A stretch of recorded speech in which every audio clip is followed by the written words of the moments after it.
Hello everyone, welcome to back my channel. I hope everyone is having a wonderful day. Before starting the video, please go ahead and hit the subscribe button and give this video a thumbs up.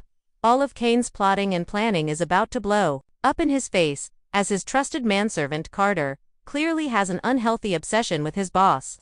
The latest preview for Young and Restless teases that the trip to France is over, and everyone could be headed back to Genoa City in no time. We're guessing most of them never want to take a ride on a train ever again. After figuring out that Carter had the means and motive to take out Damien, Kane confronted his right-hand man, promising to protect him if he would only tell him what happened.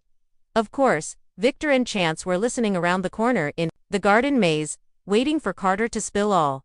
Coming up, Lily appears to show up at the wrong place and the wrong time, as Carter grabs her and holds her at gunpoint, lashing out at Kane that everything he had done was for him.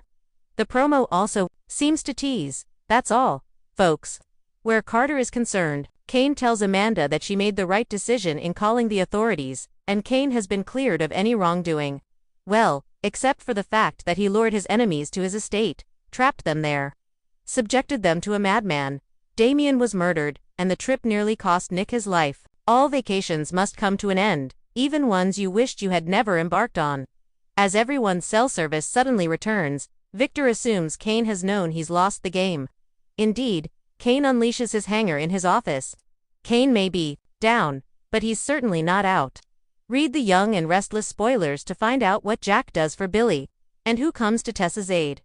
The sun may be setting over the Seine, but for Kane Ashby and Chance Chancellor, the shadows are just beginning to fall, with danger stalking their every move and a killer tightening the noose. The Young and the Restless prepares to unleash an explosive international twist that threatens to change everything. This week, fans can expect mystery, betrayal, action, and an urgent mission to escape the glamour of France before it turns deadly. Let's dive into what's ahead for two of Genoa City's most unpredictable heroes, and how their unexpected alliance might be the only thing standing between life and death. The chase continues. In Chanel and Chaos, when viewers last saw Kane, he was brooding in Bordeaux, trying to reinvent himself in wine country and doing his best to stay away from the ghosts of his past. But Kane's gift for getting into trouble is as robust as a French Merlot, and it wasn't long before he found himself embroiled in a web of intrigue. A mysterious woman named Camille, equal parts heiress and femme fatale, pulled him into a scandal involving forged art, stolen identities, and whispered threats from a powerful Parisian syndicate. At first, Kane thought he could flirt and finesse his way out of it, but when Camille turned up dead in his villa's garden, a white rose clutched in her hand, Kane knew he was way over his head. Enter Chancellor, fresh off an Interpol-assisted operation in Prague.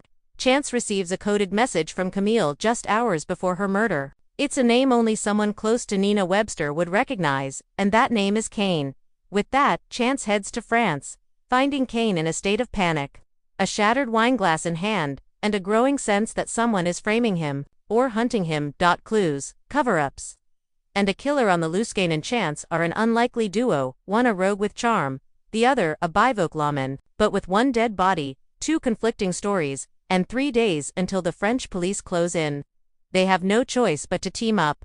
Their investigation uncovers a trail of half-burned documents, encrypted flash drives, and a shell corporation tied to a fashion house in Marseille that's laundering money through international auctions. Camille, it turns out, wasn't just a collector of fine art. She was a whistleblower planning to bring down a criminal empire, masquerading as European elite, and now that empire wants both men dead. The tension ratchets up when another body is found, this time a journalist who had been working with Camille. The murder weapon? Kane's missing watch. Chance immediately recognizes the killer's calling card, a copycat signature from an assassin who was presumed dead. Until now, home calls, but can they make it back alive? Back in Genoa City, word of Kane's predicament begins to trickle in. Jill, never one to sit back when her son is in trouble, pulls every string she has, from Newman Enterprises, European lawyers, to Chancellor Winter's intelligence contacts. Devon, always suspicious of Kane but protective of family, begins to worry that this is no ordinary scandal. Meanwhile, Nina gets wind that Chance may be in danger again, and this time, it's not a war zone, but a gilded European trap. Christine urges caution, but Nina knows her son. He won't leave without justice. The question is, can either of them escape in time? A plan goes sideways. fast after tracing the final message Camille left behind, a cryptic map hidden in the lining of her vintage clutch cane, and Chance uncover a secret location, a chateau in the countryside, where a clandestine meeting is scheduled to happen under the guise of a fashion gala. Masquerading as investors with Kane in a painfully tight tuxedo and Chance grimacing through every French greeting. The two men infiltrate the gala. What they don't expect is to come face to face with the true villain, Dominique Leclerc, Camille's former lover and a man Kane believed to be long dead. Leclerc reveals the whole plot, and how Camille was about to betray them all. With a smile as sharp as a dagger, he invites Kane and Chance to toast to a new future, without them in it. What follows is a frenetic escape through cellars filled with stolen art, a shootout on cobblestone streets, and an adrenaline-fueled motorcycle chase through the countryside, with Interpol one step behind and Leclerc's men one step ahead. The window to get out of France is closing fast. The clock is ticking. Back in Genoa City, word spreads fast. Something is wrong in France. Lily Winters, who has kept her distance from Kane for years, suddenly finds herself haunted by old memories. Could the man she once loved be walking into a death trap? Again, against her better judgment, she calls Devon, not for help, but for hope. Jill, meanwhile, launches a full-blown PR campaign to paint Kane as an innocent entrepreneur unfairly targeted by foreign law. But even she knows the truth is murky than that. And Sharon, ever in tune with her instincts, pulls Chance's file and quietly starts connecting dots. What she finds might blow this whole thing wide open. A link between Leclerc's operation and a certain Newman family secret.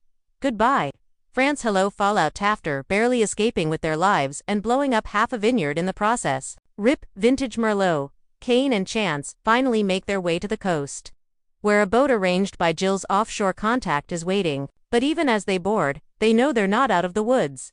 Chance has a nagging suspicion. Someone back home is involved. Someone with resources.